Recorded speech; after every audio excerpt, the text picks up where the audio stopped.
In the previous video lectures, we have seen about 85 microprocessor and 86 microprocessor, its architecture, instruction set, addressing modes, and the memory interfacing is all about. Okay, fine. So in this video lecture, from this video lecture, we are going to see about the peripheral devices that we can interface with these 85 and 86 microprocessors. Okay, so we are going to see about 8255 IC, and we are going to see about how we can interface ADC, then DAC, then DMA, nothing but direct memory access controller, and then UART, how we can interface all these devices with the 8085 and 8086 microprocessor. So in specific, we are not going to take any of these 85 and 86. In general, we are going to see how we can interface these devices with the processors. Okay. So first we are going to see about the programmable peripheral interface IC, which is nothing but 8255. Okay. It's an IC of 40 pins. Okay. So as of 85 and 86, it's also a 40 pin IC which can be used to interface the input and output devices with the processors that we have used in our application. Okay, so for example, if we take our 85 processor and if we want to interface the input devices like keyboard, mouse, or any sensors, okay, so with this, and then the output devices, they displays with the 85 microprocessor, we can use 8255 IC in between these input and output devices with the 85 processor, so that the interface become more easier. So why we are using this IC in the sense, so this IC is having more input and output ports, which is nothing but input and output pins through which we can connect the peripheral, that means the input and output devices. So that will be more easier for interfacing with the 85 process. Fine. So the 85 processor is having 8-bit data bus. Fine. So through this we are supposed to connect these input and output devices, so which is not sufficient. Fine. So at a time the processor is able to communicate with any of the input and output devices, so which it's not possible if we directly interface with the 85. Fine. So that we are using an external device and nothing but peripheral interface controller, programmable peripheral interface with the processor that we are used for the application, so that the communication become easier for transferring the data to and from the input and output devices. So that's the purpose that we are using the 8255 in any of the applications. Fine. So in this video lecture, we are going to see about 8255 IC, its feature, its block diagram, and its modes of operation. It's having two major modes. The sub modes also there. We are going to see how this IC or how this 8255 will act or function in any of these modes. Okay. So in it's, as he told you, it's having major two modes. Sub modes are also there. So each and every sub mode can be used for each and every application. For different applications, we will make this IC to function in a different operating modes. Fine. So first we will see about these things, the features and block diagram. Then we will see about the operating modes. So as I told you, this IEC 8255 is known as program peripheral interface. So why it's known as program peripheral interface? So mainly it is used for peripheral interfaces. So peripherals are nothing but input and output devices. Okay. So if you consider this as your processor 8085, for example I am taking, and then you are having one input device 1, then in specific you will take your mouse, then the display. So this is your output device, no? So to interface these devices are known as peripheral devices. So to interface this with the 85 processor, we will use 8255 IC. So these devices will be interfaced with 8255, and that will be interfaced with the 8085 microprocessor. So this microprocessor will send the data to and from the peripheral devices using the 8255 IC. So this is how the communication will take place. Okay, fine. So we are using this 8255 to interface the peripherals with the 8085. So that's why it's called as peripheral interface. And then the main thing is programmable. Programmable in the sense, as I have already told you, this 8085 is 40 pin IC. So out of which we are having 24 IO pins. So through these pins we can connect the input and output devices. Fine. Okay. So all these 24 pins can be used as an input as well as an output. Okay. So you can program it, this IC, in such a way you can connect the input and output devices with 8085 microprocessor. So that's why it's called as programmable peripheral interface. Okay. So this IC was designed by the Intel. So this is having the capability to interface with 8-bit and 16-bit microprocessor. So 8-bit is nothing but 8085 microprocessor and 16-bit is nothing but 8086 microprocessor. Fine. Okay.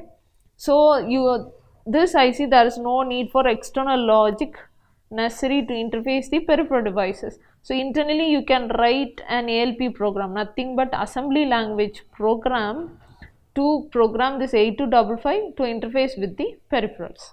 So next we will see about the features of 8255 IC.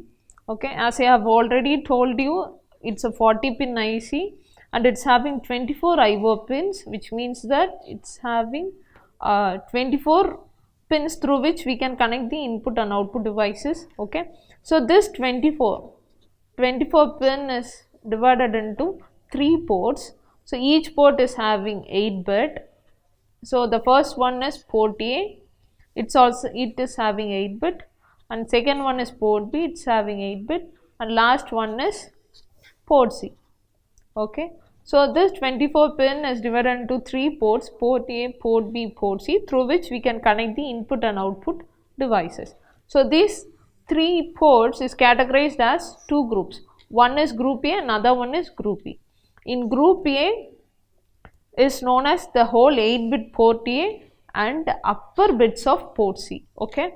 So in an 8-bit, 0 to 8, this is an 8-bit, right? So in this 8-bit, 0 to 3 are called as lower bits and 4 to 8 are called as upper bits. Okay. So PA0 to PA7. Then in port C, upper in the sense PC4 to PC7. Okay. So these pins are categorized as group A. Port A 0 to 7 and port C 4 to 7 are known as group A. So next is group B. In this 8-bit port B fully, that means port PB0 to PB7, and then port C's lower bits, which is nothing but PC0 to PC3. So these pins are categorized as port B. Fine. So apart from these ports, we are having a special register called control word register, CWR.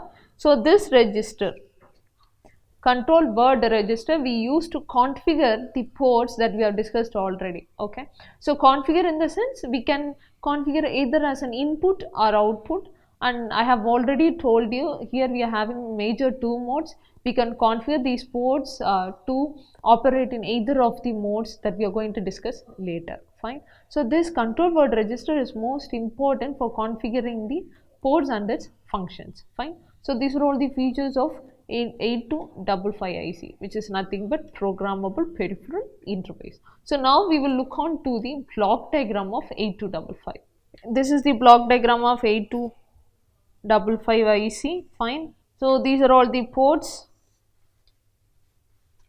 So port A 0 to 7, port C to 7 are known as group A, port C lower bits and port B fully are known as group B. So this we know already. So these ports can be used either as an input or output.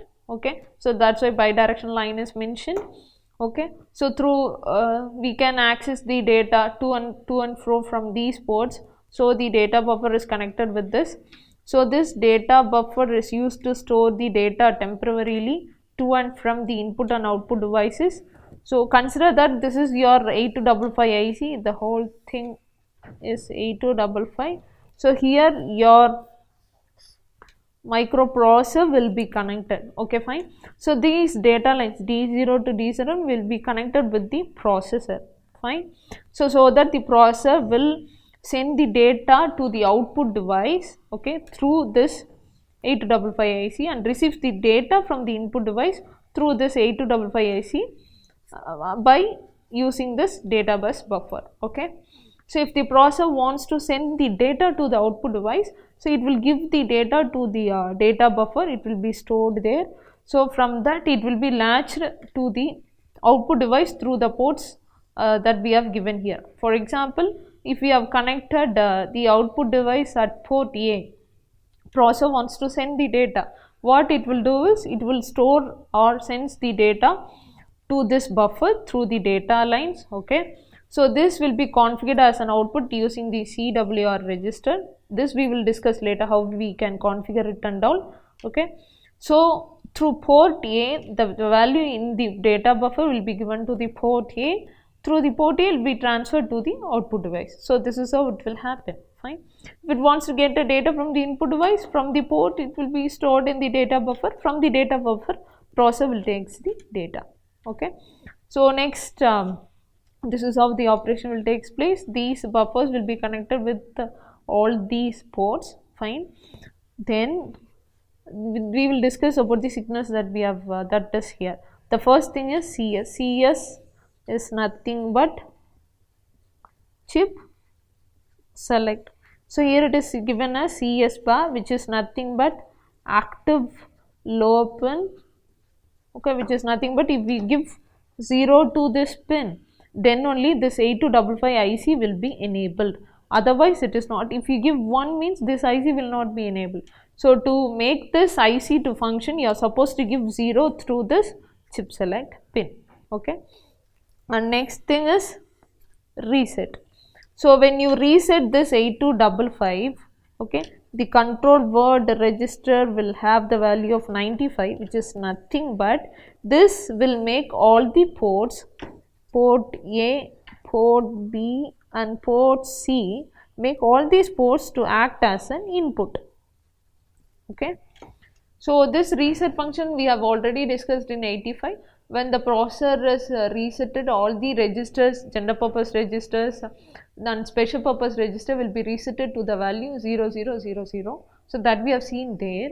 So here if you reset this IC, what will happen? It will make all the ports to function as an input device.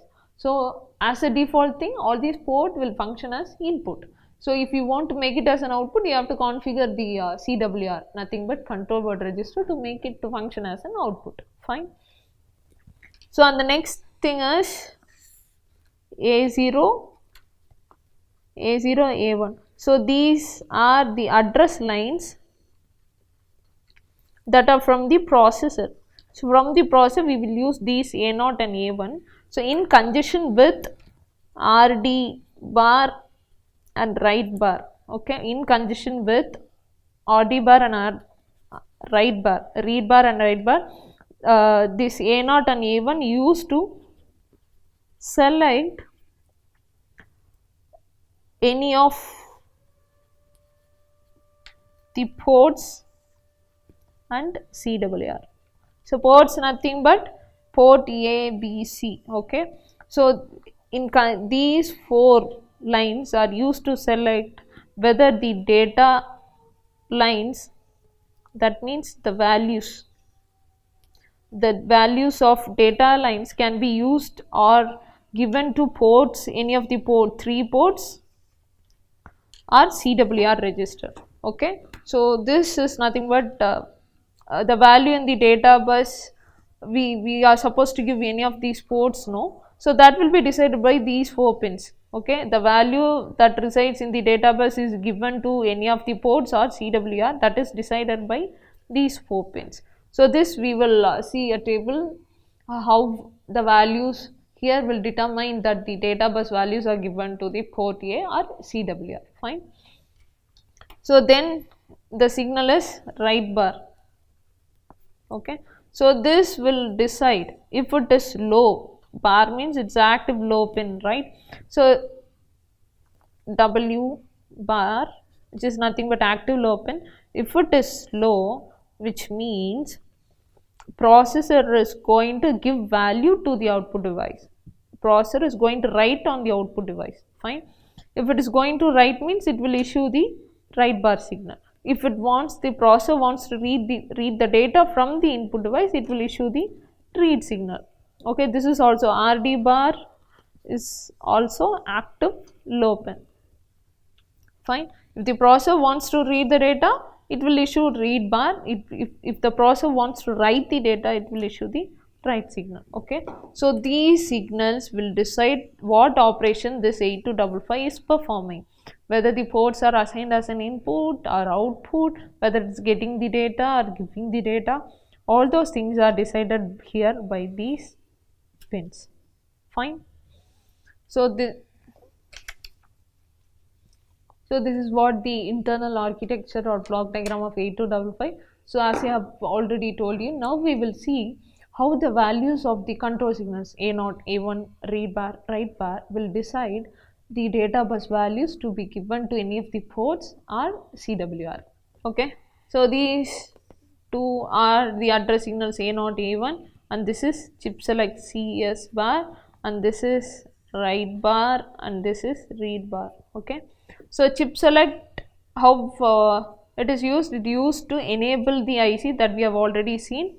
So since it is active low pin, you are supposed to give zeros so that the 8255 IC will be enabled. Right? Fine. Okay. So if you want to perform read operation, you are supposed to give 0, 3. If we want to perform write operation, you are supposed to give 0 to the write. So as of now 0, 1 here, which decides that.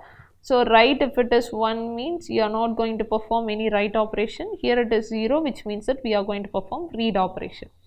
So this value will decide the operation that you are going to perform. 0, 1 in the sense you are going to perform read operation. Fine. So where you are going to read, either of the port or from CWR, that we have to decide. So that is decided by A0, A1. If this value is 0, 0, you are going to read from port A, which is nothing but port A value is given to data bus, because it is read operation, no? Fine. So which means that we have connected the input device with port A. So from the device, the port A will get the data and it will given to the data bus. So from the data bus, the processor will read the data. Fine. If this value is 0, 1, then port A will give the data to data bus. If the value is 1, 0 from port C, the value will be given to data bus. If the value is 1, 1, the value in CWR is given to data bus. So this is how the values of A0 and A1 will decide the ports. Okay. So the same thing here, but it's for write operation. The operation is decided by these two lines, and the ports or CWR is decided by A0 and A1. 0, 0 in the sense, so write operation, port A values, data bus value is given to port A. So 0, 1 in the sense, data bus value is given to port B. 1, 0 in the sense, data bus value is given to port C. 1, 1 in the sense, data bus value is given to CWR. Okay. So using these signals, we can decide the data bus value, where this data bus value is going. If you want to configure, okay, as I have already told you, the CWR register is used to configure the port, whether it's used as an input or output. So if you want to write on that register, your signal should be of this value. Write bar should be 0, read bar should be 1, A1, A0 value should be 1 and 1, so that the value in the data bus, that is nothing but the value from the processor, is given to the CWR, so that we will make that device or ports as an input or output.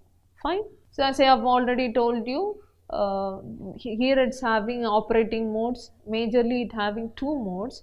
Okay, that mode is, one is bit set and reset mode, another one is IO mode. Fine. So now we'll discuss about these operating modes. Okay. So this 8255 will operate in two major modes. One is BSR, which is nothing but bit set reset mode. Another one is IO mode. So this IO mode is again divided into three modes: mode 0, mode 1, mode 2. Mode 0 is basic IO mode, mode 1 is strobed IO mode, mode 2 is bidirectional IO mode. Okay. So first we will discuss about the IO modes, and then we will see about the bit set and reset mode. Fine. So this IO mode is divided in three modes. I have told you, mode 0, 1 and 2. First we will see about mode 0. Okay. So before we will see about mode 0, we will discuss about the control word register. So this is the structure of control word register. It's of 8-bit B0 to B7, 8-bit register. Each and every bit in this control word register is having a separate function. Okay. So we will come from the most significant bit, which is nothing but B7. So this B7 will decide whether we are operating in IO mode or BSR mode. If this bit is 1, which means that we are going to operate this 8255 in IO modes. If this bit is 0, we are going to operate this 8255 in BSR mode. Fine. Okay. So then bit number 5 and 6. This will decide the mode of group A.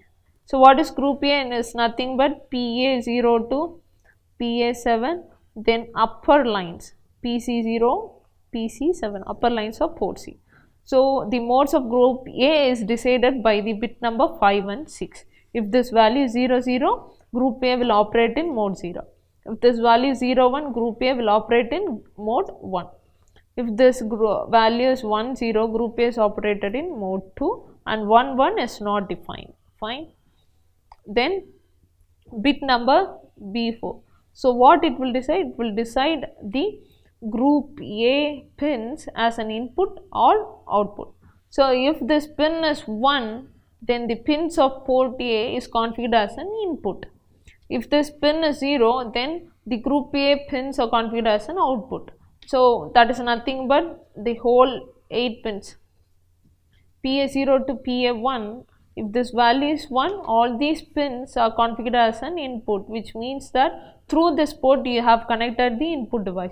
If this bit is 0, through these pins we have connected the output device. That's the meaning for that.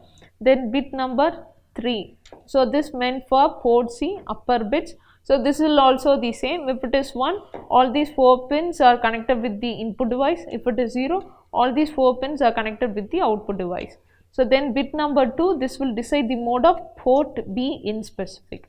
So if it is 1, in the sense the port B is meant for mode 1. If it is 0, it is meant for mode 0. Okay. So port B you can't operate in mode 2. It will be able to operate only in two modes, mode 0, mode 1, basic input output, strobed mode. Okay. So next one is B1. So this will decide whether the port A bits are input or output. Then bit 0 is meant for port C lower. You can define whether you can use it as an output or input. If it is 1, port C lower pins, you can connect the input device. If it is 0, you can connect the output device. So this is what the control word register. Okay.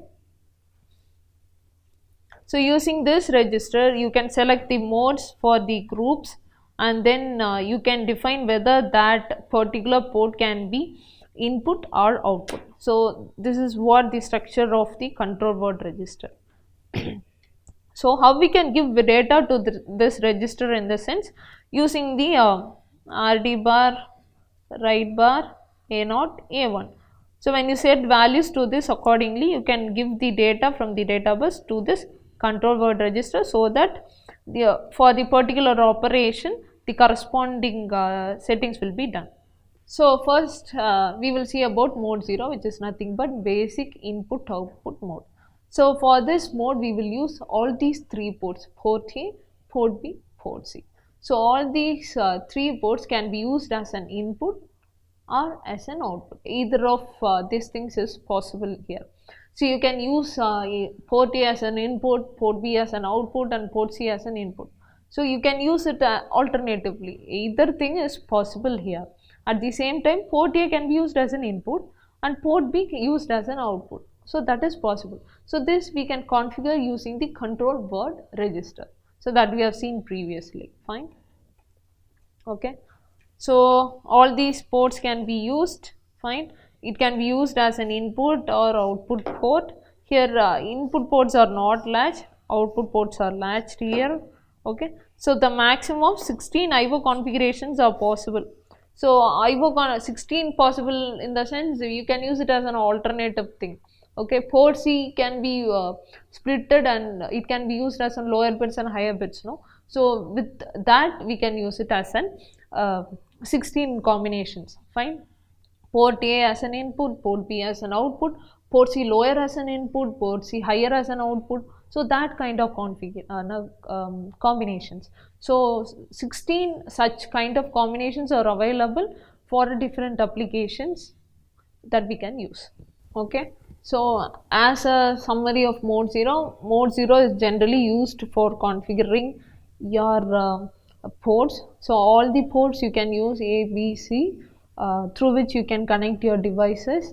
Okay, it can be used for general applications. So for example, if I would say if we take an input device like switch, I will give you a simple application. So take 8 switches and 8 LEDs. If you on any of these switches, the corresponding LED has to glow. So this is the application, simple application that we have taken as an example. Okay, fine. So in this, the 8 switches can be connected with the port A and the LEDs can be connected with the port B. So and in this case, port A is an input and port B as an output, because LED is an output device. So when you press the switch in that port A that we have connected with port A, when you press switch number 1, for example, the corresponding LED that is connected with port B has to glow. Okay, so now the port B should be configured as an output and port A is configured as an input. So this configuration you can do in control word register. Fine. Okay, so for simple applications you can use basic IO modes. Fine. So the next we can discuss about the mode 1, strobed IO mode. So here the strobed in the sense handshaking, that means acknowledging the transfer. Okay, handshaking, we all know the term handshaking, which is nothing but the control signals. Control signals are known as handshaking signals. Okay, so previously we in the basic IO mode we have received and transferred the data by configuring the port as an input and output. We didn't see whether the data has been received properly, transmitted properly. Those things we didn't see in mode 0. But whereas in mode 1, what we'll do is we will configure port A and B either as an input or output. We will transfer and receive the data through that ports, and we will acknowledge whether the data has been received properly or not, received or transferred properly or not. That we will do here in mode number 1. Fine. So in mode number 1, all the 3 ports we will use, but in particular mode A and mode B will be used for transferring and receiving the data, which means that the data, the value in the data bus is given to port A or port B as we have configured using the control word register. So what the port C will do here? So port C will be used for giving the control signals. Okay. So if we take port A in the sense, so for port A, port C's higher bits, which are nothing but PC4 to PC7, will act as the handshaking signals. Fine. If we take port B, then the corresponding port C pins from PC0 to PC3 will be used for giving the control signals. For port B, lower port C. For port A, higher port C will be used for handshaking signals.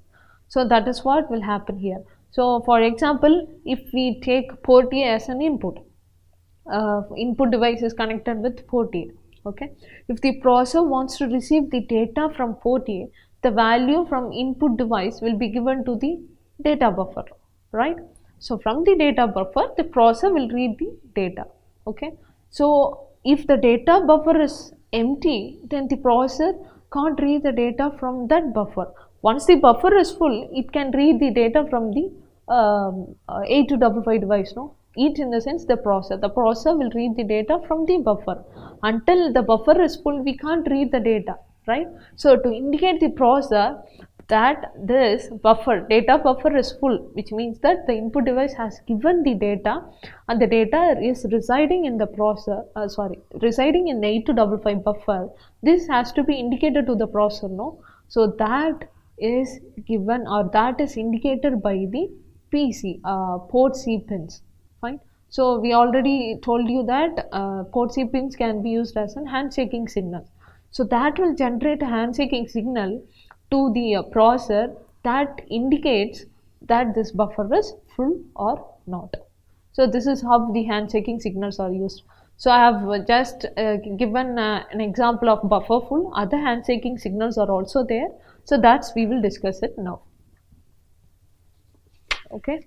So mode 1 is known as strobed IO mode. So this is nothing but handshaking signal control. Okay. So here we will use both group A and group B, but port A and B, port B and port A are used for transferring the data. Port C is used for generating the handshaking signal. So in port C, 0 to 2 are used to generate the handshaking signal for port B. So which is nothing but port C0, port C1 and port C2. These three pins are used to generate the handshaking signal for port B. Then the signal port C3, C4, C5 are used to generate the handshaking signal for port A. The remaining line 6 and 7 we can use either as an input or output. These are independent data lines. Okay, so you can configure the last two pins of port C, 6 and 7 as an input or output. It depends on the application. So this is the general diagram of mode 1. This is for port A and this is for port C. Here this configured as an input. Port A and B are configured as an input.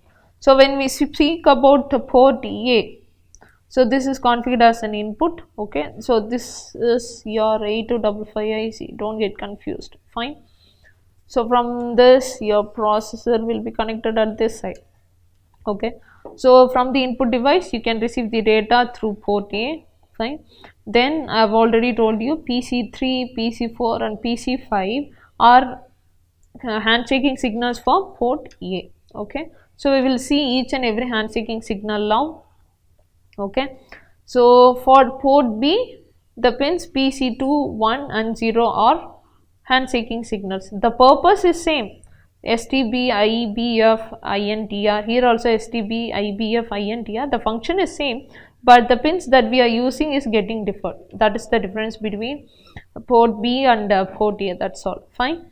So first we will see about STB. STB is nothing but STB is strobe input. Okay, it's an active low pin. If it is low, which indicates that the data is available from the input port, that means nothing but input device to this 8255. If it is active low, which indicates that the input device is sending data to this 8255 device. Okay, the next thing is IBF, which is nothing but input buffer full. Okay, so buffer in the sense, so this thing data buffer. Okay, so this control signal IBF, input buffer full, will tell you whether this input buffer is full or not. Okay, if this buffer full is 1, which means that this data buffer is filled with data from the input device and the data is available that we can give to the processor. Okay, when the signal it's an output signal that we will give to the processor, that will give to this processor, so that the processor knows that the data is available in the data buffer. Once the signal is given to the processor, it knows the data is available. It will take the data from this buffer through the data lines. Okay, so that is IBF. And next one is INTR. INTR is nothing but interrupt request. So this signal is an output signal to the processor. This output signal is given to the processor to indicate that an input device is requesting the CPU service. CPU is nothing but the processor. Some input device is requesting a service from the processor. Fine. So that is indicated through this interrupt request pin. So this is given to PC3. Strobed input is given to PC4 and IBS is connected with PC5. Okay, so setting or lowering this pin is done by using the BSR mode. Fine. So I told you, no, active low on this pin, active low on PC5 will do this, active 0 on this pin will do this. So for this we are supposed to make that port C pins to 0 or 1. So this is done by using the mode BSR. So this we will see later. Fine. So this is for port B. The purpose is same. STB, IFB, INTR is same, but the pin that we have used is differed. So INTR is connected with 0. So here in port A it is connected with 3. IB is given to 1. Here it is given to 5. STB is given to 2 in port B, whereas in port A is given to 4. So the pin is different, but the purpose is same here. Fine. So this configuration is for input, that to read the data. Fine. So and next is to write the port A and port B are now configured as output device. Okay. So the pins are same, 3, 6, 7 for port A, 0, 1, 2 for port B. The pins are same, but the purpose differs here as of we compare to input. So there we have used strobe, here we are using it for output buffer full. Okay. So this output buffer OBF, buffer full. So this is same as the input buffer full. This will also regards to the same data buffer. Fine. So when we use the port A, port B as an output, which means that the processor is supposed to send the data to the output device that we have connected with these ports. So which means the processor is sending the data to the output device. So the processor will store its data in the data buffer, and from the data buffer the data will be given to either of these ports. So from this the ports has to know that whether this buffer is having the data buffer is having the data or not. So that is indicated by using the output buffer full handshaking signal. So this signal is connected with PC7 for port A, PC1 for port B. Okay. So this is an active low pin. If it is low, in the sense the corresponding port will know that buffer is full. Okay. And next thing is acknowledge. ACK is acknowledge. So acknowledge is nothing but if the buffer is full, automatically your output device that is connected with the ports will get the data from the buffer, right? So if it is ready to get the data, or it has accepted the data, once we have data in 8255, the output device will read it, no? So once it has read the data from 8255, it will give a signal to the processor or to the 8255 that it has accepted the data. So that signal is called as acknowledgement. It's giving an acknowledgement that it has read the data from the 8255. Okay. So this signal is called as acknowledgement handshaking signal, and this is connected with PC6 for port A and PC2 for port B. Okay. And next thing is interrupt request, INTR. Okay, this interrupt request, what this means in the sense, what does it means in the sense, an output device is waiting to read the data. Okay, so that's the difference between acknowledgement and the interrupt. Okay, so what the interrupt means, the output device is telling the 8255 that it is waiting to read the data. Okay, that is for interrupt request. Okay, but this acknowledgement in the sense, it will tell that operation is over, which means that it has read the data. Okay, so this interrupt request is before operation, it's waiting to receive the data. Acknowledgement is after the operation, that it has read the data from the 8255 IC. Okay, so that's the difference between this interrupt request and acknowledgement. Okay, as of here, the interrupt request is connected with PC3 of port A. Here it is connected with PC0 for port B. Okay, so that's all about mode 1, strobed IO mode. Okay, so this mode you can transfer or receive the data through the port A and port B, and port C is used as a handshaking signal. So this kind of mode you can use in the application of keyboard interfacing. Okay, if you want to interface a keyboard with your processor, you are supposed to set your 8255 in this mode number 1, so that it will receive the data from the ports or sends the data to the device. So next we will see about mode 2, bidirectional mode. So bidirectional, what does it mean? Two-way communication. Yes, so here we are supposed to use only one port, that port is port A, other ports we can't use here. So port C we can use, but we are able to use only as an handshaking signal generating lines. Okay, so port B is not used here. Through port A you can send and receive the data. You can send the data through port A, as well as you can receive the data through port A. Fine, so that's why it's called as bidirectional. So the port C here is used for generating the handshaking signals that we have seen before. So input buffer full, output buffer full, interrupt request, acknowledgement, strobe. So the signals are same as we have seen in mode 1.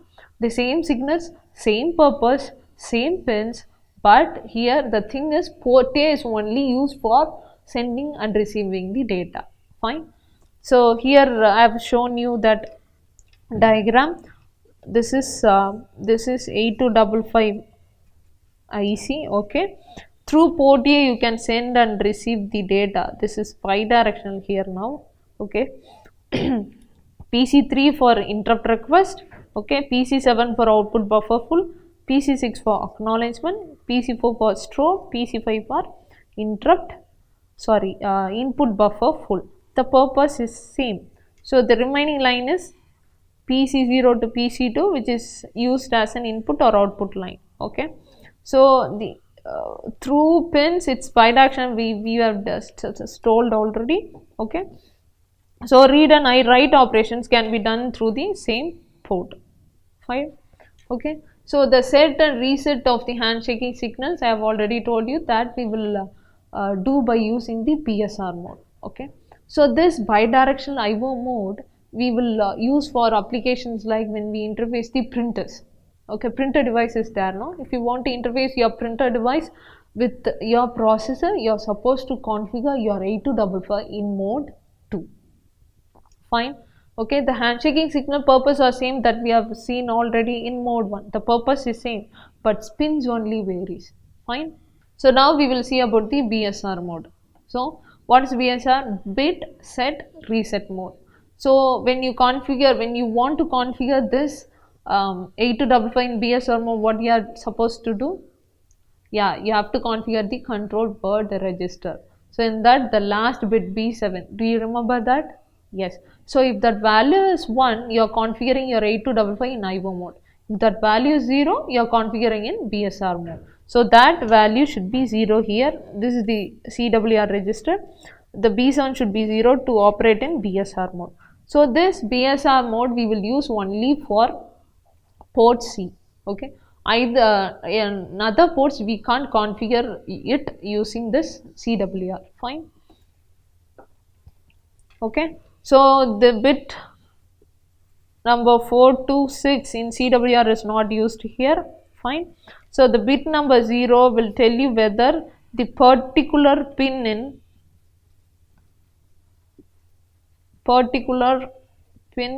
in port C to set or reset.